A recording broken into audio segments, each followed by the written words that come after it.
বিএনপির দলীয় কার্যালয় অফিসের ভাড়া চাওয়ায় দোকান মালিককে পিটিয়ে হত্যা।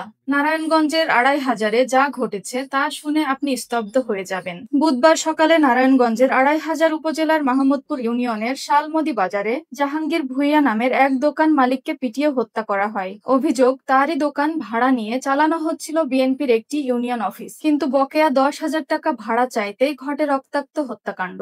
নিহতের ছেলে রাসেলের দাবি, তোতা মেম্বার নামে একজন সাবেক বিএনপি নেতা ও তার ছেলে সহ ১০-১২ জন মিলে তাদের পার্টি অফিসে নিয়ে গিয়ে নির্মমভাবে মারধর করে জাহাঙ্গীরকে হত্যা করে। বুক ফাটলেও মুখ ফাটেনি জাহাঙ্গীরের। তিনি নিজেও ছিলেন বিএনপির এক সময়ের কর্মী, অথচ আজ সেই দলের নামেই তাকে চিরবিদায় নিতে হলো।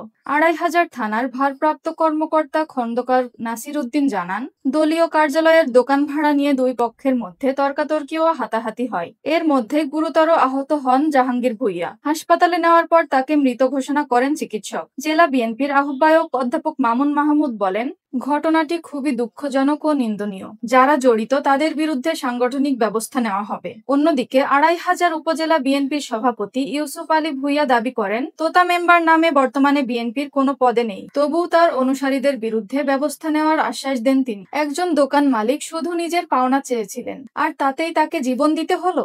একটি রাজনৈতিক দলের কর্মীদের হাতে আরেক কর্মীর এমন মর্মান্তিক মৃত্যু আমাদের রাজনৈতিক সংস্কৃতি কতটা অবনতি ঘটিয়েছে। এ ঘটনা কি শুধুই বিচ্ছিন্ন, নাকি আমাদের রাজনীতি আরো হিংস্র ও দায়িত্বহীন হয়ে উঠেছে?